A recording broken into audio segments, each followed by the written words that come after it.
Baik, kita lanjutkan. Kondisi di dalam sini tidak harus dalam bentuk kondisi counter, ya.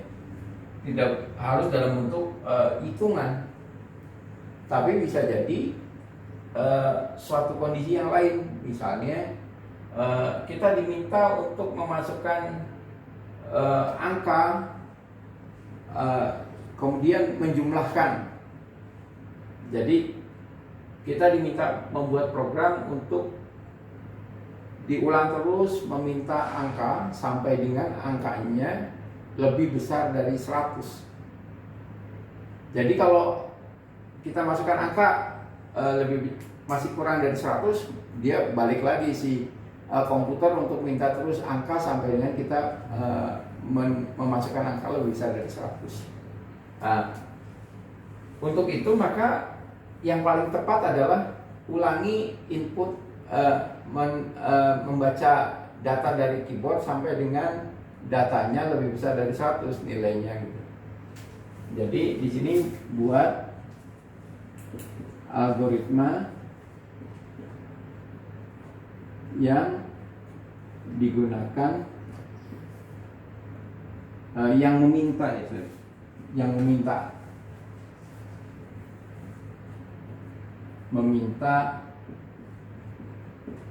input dari keyboard sampai dengan angka yang dimasukkan lebih besar dari 1000 misalnya. Jadi nilainya lebih besar dari 1000. Maka kita bisa bilang batas diisi dengan 1000. Ini batasnya. Kita buat perintah repeat, kemudian read angka until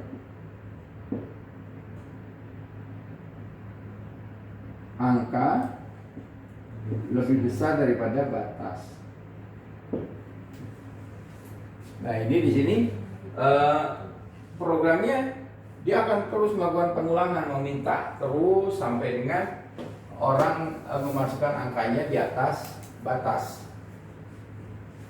Nah, di sini kita lihat tidak ada proses counter, ya, tidak ada penambahan.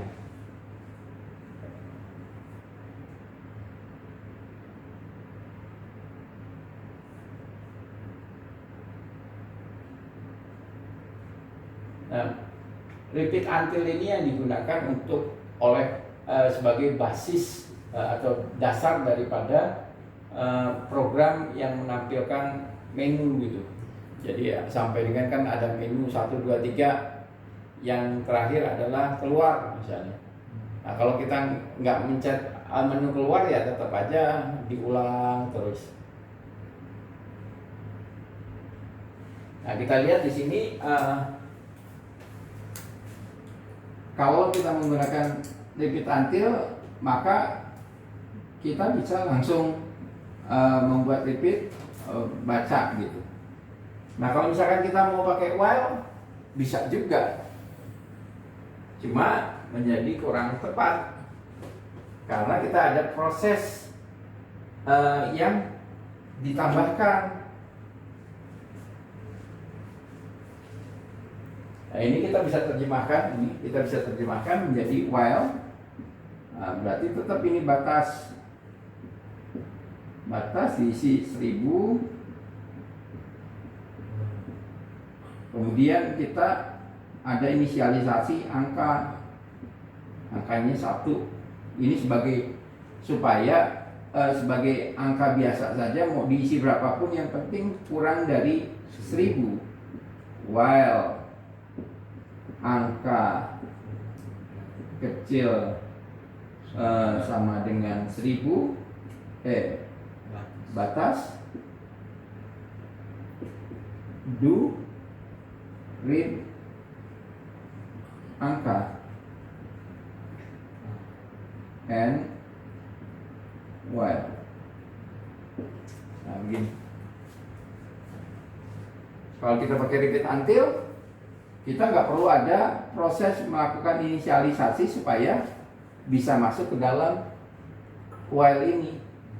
Ini kita memasukkan angka ini supaya proses pemeriksaan ini benar, ya. Sehingga kalau angkanya 1 dibandingkan di sini lebih kecil sama dengan batas, iya benar, maka masuk ke sini read angka terus sampai dengan angkanya lebih besar dari batas.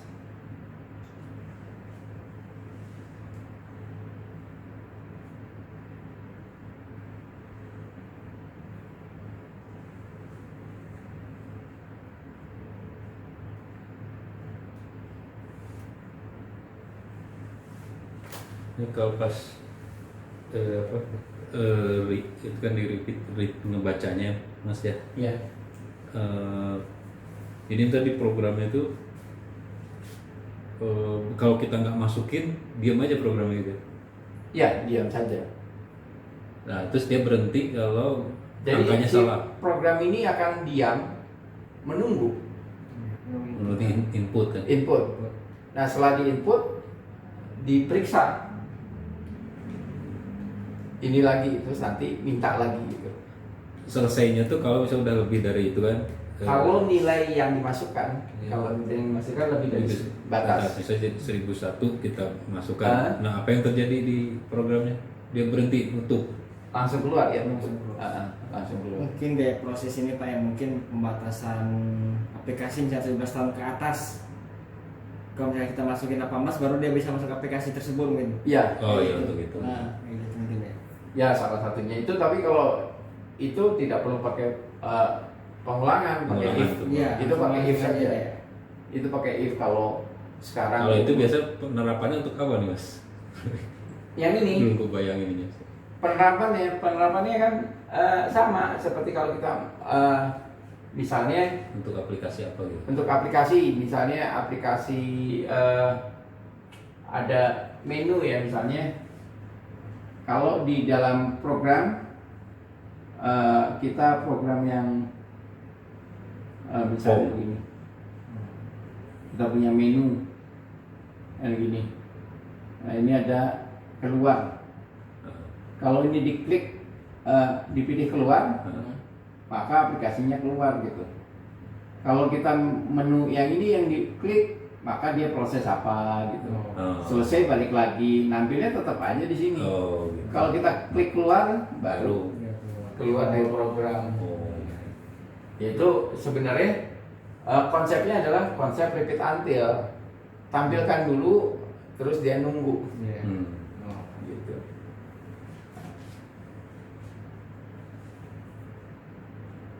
Nah, dulu sih kan karena bukan konsepnya bukan pakai ini ya, bukan pakai GUI, pakai teks. Program itu nomor 1 menu misalnya. Iya, betul. 1 Masuk apa gitu. misalnya perkalian misalnya. 2 apa, kemudian 9 keluar. Nah, misalnya masukkan pilihan.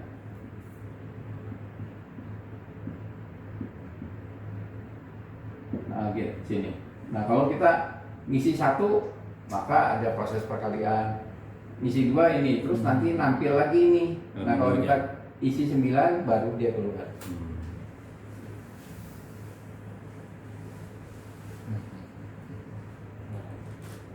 Ya,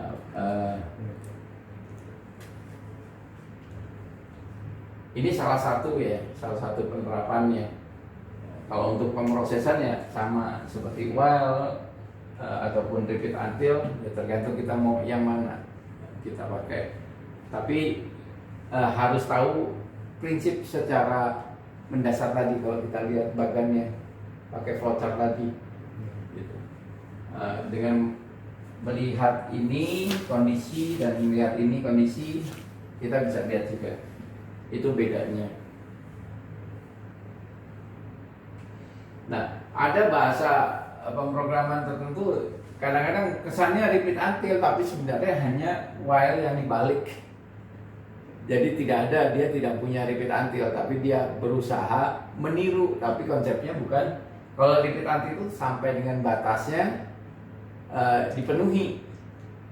Selama tidak dipenuhi dia diulangi.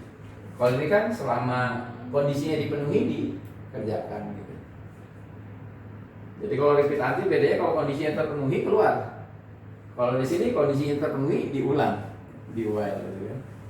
Nah prosesnya kalau di repeat until pasti dikerjakan sekali karena ada proses sekali. Kalau di while pada saat ada proses awal, proses di dalam ini belum tentu bisa dikerjakan kalau kondisinya tidak memenuhi.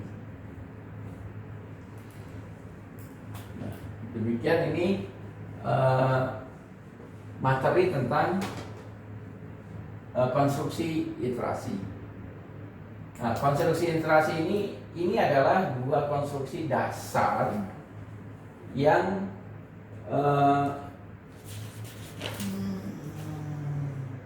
digunakan untuk menyusun program ya. Jadi ada while dan repeat until. Nah, sebenarnya ada bahasa pemrograman yang menggunakan for. For itu counter yang dilakukan itu, tapi kita tidak bahas ya, tidak bahas di dalam algoritma ini karena itu sudah spesifik terhadap bahasa pemrograman. Itu fasilitas yang memudahkan supaya kita membuat counternya tidak perlu eksplisit seperti ini. Nanti ada kita lihat di bahasa pemrograman JavaScript atau Java atau PHP, kita akan lihat seperti itu. Baik, terima kasih. Semoga apa yang kita bicarakan malam ini bisa dipahami dan dimengerti, kemudian bisa dipelajari lagi supaya bisa lebih memahami dan menguasai ini sehingga bisa diimplementasi nanti ke dalam pemrograman. Nah, untuk materi secara konstruksi dasar ini bisa dikatakan sudah selesai. Berikutnya adalah kita akan bicara tentang array. Jadi ada variabel khusus yang digunakan untuk melakukan pemrosesan data.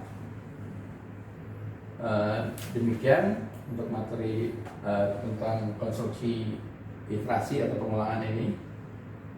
Saya tutup dengan Assalamualaikum warahmatullahi wabarakatuh. Waalaikumsalam.